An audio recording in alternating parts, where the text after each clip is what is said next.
आज अनिका की family gathering attend करने से पहले नक्श को अपनी हाई स्कूल रीयूनियन में जाना था।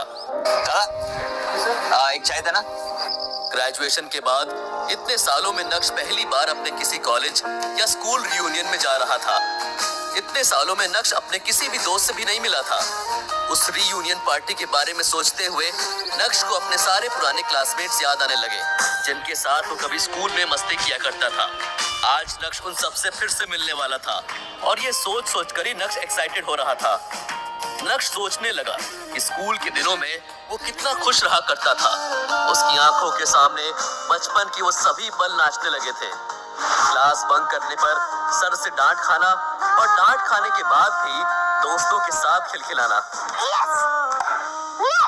दोस्तों से लड़ाई करके उन्हें रुला देना।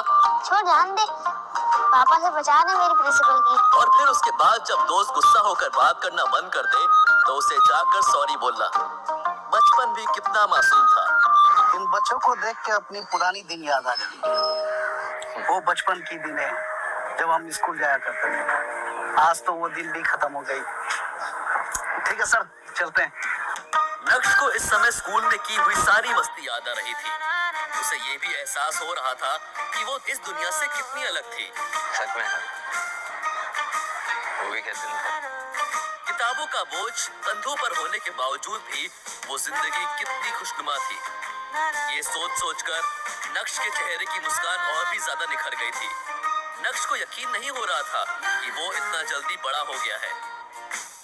ऐसा लग रहा था जैसे ये सब तो जैसे अभी कल की ही बात है। इतना ही नहीं, स्कूल के दिनों में पनिशमेंट के चलते बेंच पर खड़े होकर खिलखिलाना, क्लास की हर लड़की को दोस्त की भाभी बताना, इस सब में कितना मजा आता था। दोस्तों के साथ कैंटीन की पेटीज और समोसे खाने जाना और फिर इस बात पर लड़ाई करना कि आज पार्टी कौन देगा। स्पोर्ट्स खेलना, दोस्तों से पढ़ाई में कंपटीशन करना। स्कूल भी जैसे अपने आप में ही एक पूरा संसार था। ना दुनिया का डर था और ना ही दुनिया से लड़ने की ख्वाहिश थी। स्कूल के दिनों में नक्श जितना खुलकर जी रहा था, शायद ही उसके बाद उसे जिंदगी को कभी इतना खुलकर जीने का मौका मिला। नक्श इन ख्यालों के साथ अभी आगे बढ़ ही रहा था कि तभी उसे अचानक कुछ याद आया। में तो शिवानी भी मिल सकती है। दरअसल शिवानी वो लड़की थी जिसे नक्श स्कूल के दिनों में पसंद करता था। हटो। और उसके करीब जाने के लिए उसने काफी पापड़ भी बेले थे। हाय, लेकिन जब शिवानी को इस बारे में पता चला तो उसने नक्श को खूब भला बुरा कहा। शिवानी केमिस्ट्री टीचर की बेटी थी और स्कूल में तब आई थी जब नक्श 7th क्लास में पढ़ता था। नक्श को आज भी याद है कि कैसे उसके सारे क्लासमेट्स शिवानी को देखकर बोलते थे। सभी शिवानी से बात करने की चाह रखते थे और रखते भी क्यों ना, शिवानी थी ही इतनी सुंदर। तो फिर क्या था, नक्श को भी उससे पहली नजर में पहला प्यार हो गया था। लेकिन वो अलग बात है कि नक्श उसके साथ कभी अपनी केमिस्ट्री सेट नहीं कर पाया था।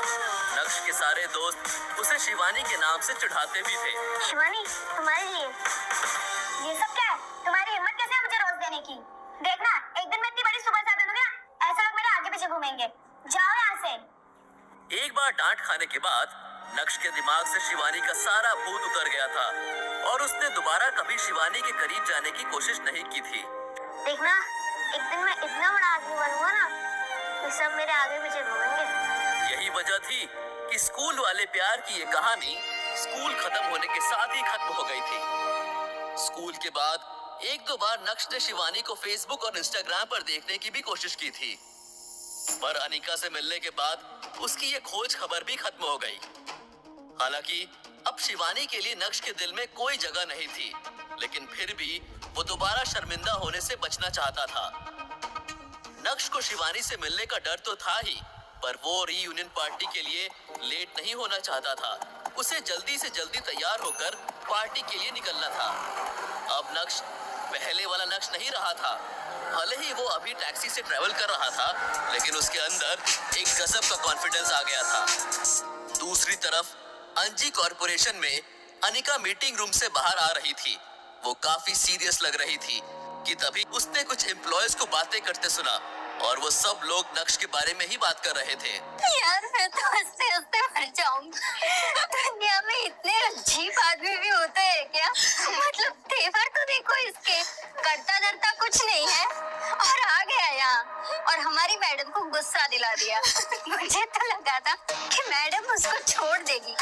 लेकिन ये तो उल्टा खुद मैडम के सर पर नाच रहा है।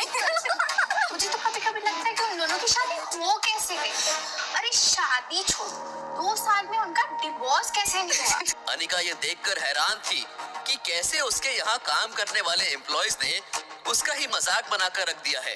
आज मैं थोड़ा जल्दी आ गई ना ऑफिस, तो मैंने उस आदमी को मैम के पीछे पीछे जाते हुए देखा। पहले तो मुझे लगा वो नौकर है, लेकिन बाद में उसके तेवर जो बदले हैं बाप। वो बोल रहा था कि विहान सर ने दिया हुआ डायमंड नेकलेस नकली है। तुम्हारा दिया हुआ हीरे का नकली हार की कोई जरूरत नहीं है, ये मैं खुद इसे लाके दे सकता हूँ। मतलब सोचो, जिस आदमी ने जीवन में हीरे देखे भी नहीं होंगे, वो चोरी बना घूम रहा है। अरे तुम लोगों को याद है पिछले साल ये आदमी आया था अपना स्कूटर लेके यहाँ पे, तब तो इसे देखकर लग रहा था कि ये अपने टूटे हुए स्कूटर को ठीक भी नहीं कर पाएगा, और अब चोरी बनके हीरा परखने चला है। वाह भाई वाह, मैडम के आदमी को तो झूठे नंबर 1 का टैग दे देना चाहिए। अरे यार कोई नहीं, झूठ बोलकर बेचारा जिनको तसल्ली दे रहा होगा। तुम लोग खामखा उस गरीब के पीछे पड़ गए।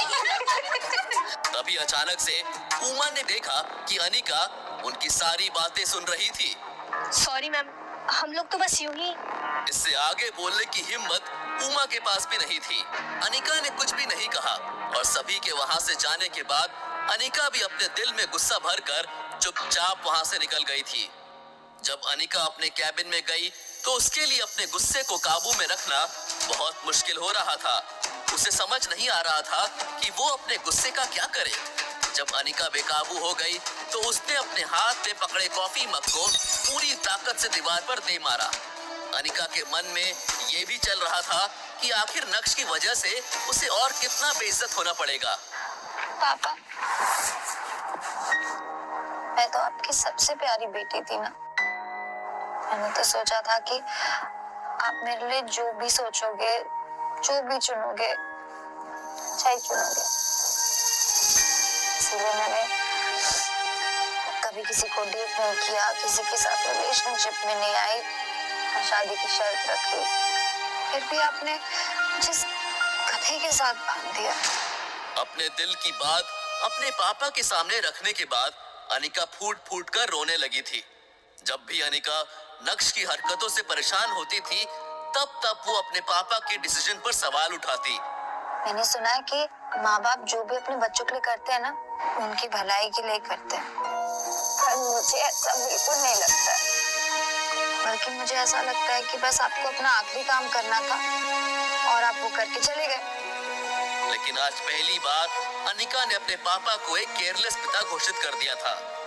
कभी कभी अनिका अपनी माँ चित्रा से भी ये सवाल पूछ लेती थी कि उसने अनिका की शादी उस बेकार आदमी से कैसे होने दी, उस शादी को रोका क्यों नहीं गया। लेकिन चित्रा चाहे दुनिया के सामने कितनी ही तेज तर्रार क्यों ना हो, लेकिन उसने कभी भी अपने पति के डिसीजन पर सवाल नहीं उठाया था। जो कुछ भी किया अनिका के पापा ने ही किया था। लेकिन अब अनिका और चित्रा दोनों ही उनके डिसीजन से खुश नहीं है। अनिका का दिमाग इतना ज्यादा खराब हो गया था कि वो दिन भर केबिन से बाहर ही नहीं निकली थी। पूरे समय उसके दिमाग में बस अपनी बाकी की जिंदगी की कहानी चल रही थी। दूसरी तरफ चित्रा सोफे पर आराम से बैठकर टीवी देख रही है। जैसे ही चित्रा ने नक्श को अंदर आते हुए देखा, वैसे ही चित्रा ने कहा, नक्श, इधर आओ, मुझे तुमसे कुछ बात करना है। चित्रा नक्श से कौन सी जरूरी बात करने वाली थी? क्या अनिका को इस बात के बारे में पता होगा? क्या चित्रा नक्श और अनिका का डिवोर्स करवाने वाली है? क्या बदले हुए नक्श की सच्चाई जानकर अनिका को उसमें अपना प्यार दिखने लगेगा? क्या अनिका नक्श को अपना हमसफर कह पाएगी? या फिर आज के रीयूनियन पार्टी में नक्श को उसकी शिवानी मिल जाएगी? क्या नक्श और शिवानी के बीच में प्यार का सिलसिला फिर से उठेगा? क्या नक्श अनिका को छोड़कर शिवानी का दीवाना होगा? सुनिए नक्श और अनिका की एक गोलमाल लव स्टोरी, इंस्टा एम्पायर।